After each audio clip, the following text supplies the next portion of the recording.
Hello friends, in this video I will show you how to capitalize first letter of each word in Excel.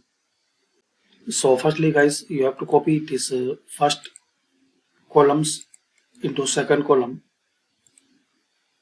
Now make this first one capital T. Now press Ctrl A.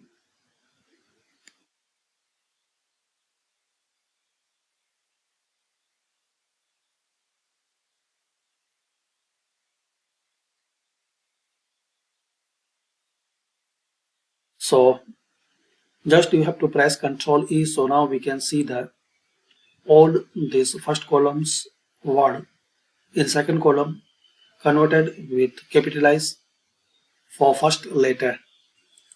So this is the trick guys. You can capitalize each word of